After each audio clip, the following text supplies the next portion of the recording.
Bu videoda Helium'u konuşacağız. Yeni ödül sistemine yani HNT dağılımına geçişi, IoT ve Mobile'ın kaldırılması ve teknik ve temel analize detaylı bir şekilde bakacağız. Bu video Helium ekosistemiyle uğraşıyorsanız sizin için çok önemli. Lütfen videoyu sonuna kadar dikkatlice izleyin. Hadi gelin başlayalım. Öncelikle Helium tarafında HIP 139 vardı en sonki oylama. Bunun detaylarına gelelim. Helium sistemi Çin'de kaldırılıyor. Biliyorsunuz ki Çin'de özel bir ağ kullanılıyordu. Yani nasıl Avrupa'da 868, Amerika'da 915 ise Çin'in de kendine özel bir ağı vardı. Fakat Çin'deki cihazlar genelde hile yaptığı için ağ katkısı olmuyordu. Ya konumları yanlıştı ya da farm gibi çeşitli uygun olmayan kurulumlar yapıyorlardı. Helium ekibi de Çin frekansını yasaklamak için bir oylama başlattı ve bu da kabul edildi. Yani Helium sistemi artık Çin frekansına göre çıkan Çin'de bulunan cihazlar olarak çalışmayacak. Yani Çin'deki cihazlar artık olmayacak. HIP 138 Helium tarafında gündem olmuştu. Daha önce de HIP 138 ile ilgili bir video yaptım. Yukarıya sağ i butonuna bu videoyu da ekliyorum. HIP 138 ile birlikte Helium sistemi artık HNT'ye geri dönüyor. Yani ödül sistemi artık IoT veya Mobile olarak dağıtılmayacak. IoT ve Mobile'ın ağda bir etkisi kalmıyor. Artık HNT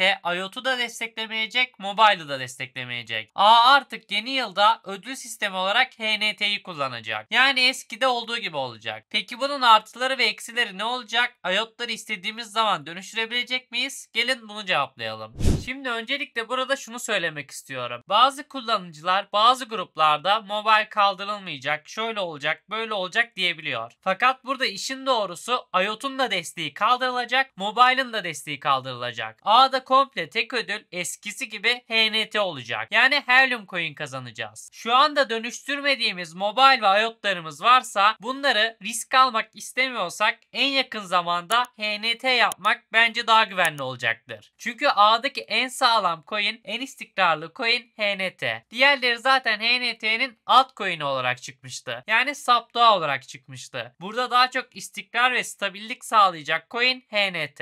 Peki burada ben risk almak istiyorum. Belki herkes sattıktan sonra yükselecek. Risk benim riskim diyen kullanıcılar için de istediğiniz zaman aslında dönüşüm sağlayabilirsiniz. Fakat yeni yıldan sonra HNT artık mobile ve IoT'a emisyon desteği vermeyecek. Yani oraya aslında likidite açılmayacak. Eğer oradaki havuzda likidite kalmazsa dönüşümlerde sıkıntı yaşayabilirsiniz. Ya da herkes IoT'unu satmak isterse, mobile'ını satmak isterse fiyat düşebilir, sıfırlanabilir. Aksi bir durumda herkes sattı diye de yükselebilir. Bu da kripto tarafının risk boyutu. Ama burada temel tarafta yükselmesi için hiçbir sebep yok. Bunu unutmamak lazım. Çünkü artık mobile desteği de kaldırılıyor, IoT desteği de kaldırılıyor. Bu tokenları zaten HNT destekliyordu, fiyatlarını HNT tutuyordu. Artık HNT'den pay almayacaklar. HNT'deki emisyonları tamamen kaldırılacak. Şu anda dağıtılan mobile ve IoT ödül sistemi Ocak ayına kadar geçerli olacak. Ocak ayından sonra tüm cihazlar veya Ocak ayı içerisinde HNT kazmaya başlayacak. Bununla birlikte artık alt tokenlarına emisyon sağlanmayacak. Burada aslında Helium tüm olayı özetlemiş. Artık ağda tek bir coin olmasını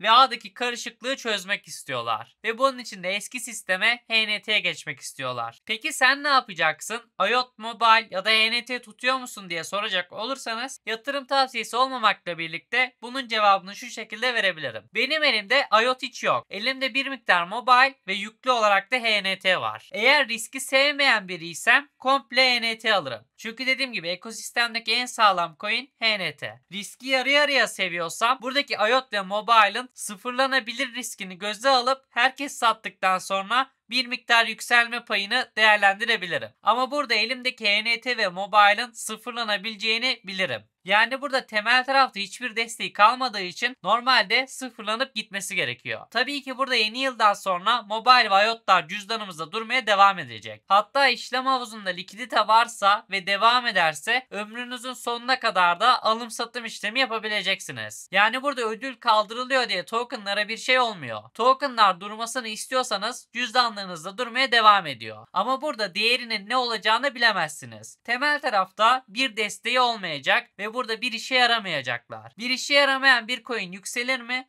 Yükselirse neden yükselir? Bunun da cevabını sizlere bırakıyorum. Helium son zamanda diğer projelerle birlikte kendini ön plana atmaya çalışıyor. Burada X platformundaki yani Twitter hesapları oldukça aktif bir durumda. Kendi sitelerini de yenilediler. Şu anda gördüğünüz site yeni bir görünüme sahip. Helium mobile sektörüne yani 5G sektörüne oldukça güzel tutundu ve burada da güzel bir şekilde ilerliyorlar. Yani mobile tarafında hala olumlu haberler devam ediyor. Burada mobile'ın da kaldırılması aslında mobile tarafını sekteye uğratmıyor. Çünkü mobile cihazları da HNT kazanacak. Burada ekibin söylediği şey HNT kazanmaya başlayınca ödüllerin bir miktar artacağı yönünde. Bunu da neden diye soracak olursanız HNT artık emisyon sağlamak adına IoT ve mobile'a gönderilmeyeceği için bu aradaki pay bize ödül olarak yansıyacakmış. Yani ödüller tam olarak hesaplanamasa da önemli bir ölçüde artacakmış gibi duruyor. Çünkü artık satış baskısını kırmak adına HNT alt tokenlarına dağıtılmıyor. Bu da direkt kullanıcıya giden HNT'yi arttıracağı anlamına geliyor. Birçok kullanıcının stake yani kilitli varlıklarının olduğunu biliyorum. Buradaki kilitli varlıklar içinde değişen bir şey olmayacak. Yani siz HNT kilitlediyseniz ödül olarak artık mobile ya da IoT almak yerine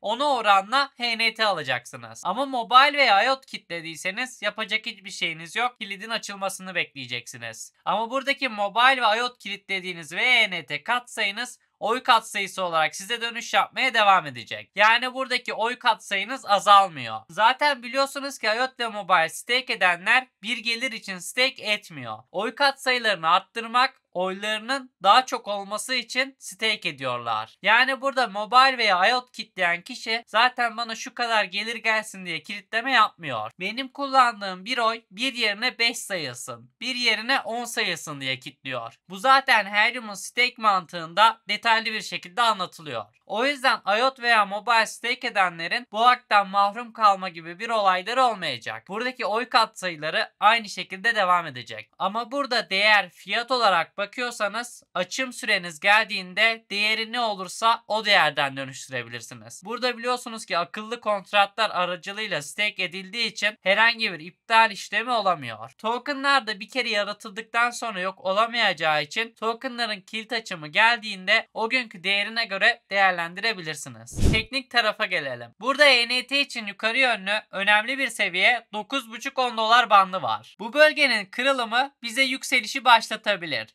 Ama nihai yükseliş görmemiz için 12 doların üstüne atmamız lazım. Bunu bir önceki yükselişte söylemiştim. Fiyat buralara geldiğinde önemli olan 12 doların üstüne atması demiştim. Yine aynı politika devam ediyor. 9,5-10 doların üzerine atıp yatay bir seyirle güç toplarsa 12 doların üstüne kırılımla yükselişi başlayabilir. Burada ENT tarafında yüksek beklenti olarak 12 dolar üstünde ilk etapta 20 dolar beklerim. Son etapta da daha düşük bir şansla 30 dolar seviyesini beklerim. Bunun üstüne herhangi bir beklentim yok. HNT'nin genel olarak 5 ila 15 dolar arasında kalacağını düşünüyorum. Burada beklenilen mega boğa gibi bir şey gelirse dediğim gibi 12 dolar üstünde kalıcılıkla 20 ve en son olarak 30 dolarlar görülebilir. Ama burada kalmasını beklediğim ana fiyat 5 dolarla 15 dolar arası. Yani şu anki seviyeler hatta 10-12 dolar bandı diyebilirim. Bu seviyelerin üstünde aman aman bir beklentim HNT tarafında yok. Aşağıda destek olarak 5.45 seviyesi var. Onun da altında daha güçlü bir destek 3,5 dolar bandı var. Fiyatın oralara kadar düşeceğini de düşünmüyorum. Burada düşerse 5 dolar bandı karşımıza çıkacak en güzel desteklerden bir tanesi. Yani burada takip etmemiz gereken ilk etap 9,5 dolar. 9,5 dolar üstündeki kalıcılık bize 12 bandını denettirecektir. Bu bandın kırılımıyla HNT'nin boğası da başlayabilir. Ama buradaki boğada da beklentim gerçekçi olabilmesi adına İlk etaptaki buradaki 20 dolar. Gördüğünüz gibi buradaki grafik yapısı. Eğer çok güçlü bir şey gelecek, anlaşmalar olacak vesaire ise de maksimum beklentim 30 dolar. 3 etapta değerlendirebilirim olarak bakıyorum. Yatırım tavsiyesi değildir. Hepsi şahsi düşüncemdir. 12 dolar, 20 dolar ve 30 dolar. Aşağı yönünde 5 dolar destek. Anlatacaklarım bu kadardı. Umarım video sizin için faydalı olmuştur. Telegram grubumda yoksanız açıklama kısmında Telegram grubumuz var. Katılıp bilgilerden anında haberdar olabilirsiniz. Kanala abone değilseniz abone olmayı, videoyu beğenip yorum yapmayı unutmayın. Kendinize iyi bakın. Hoşça kalın. Görüşmek üzere.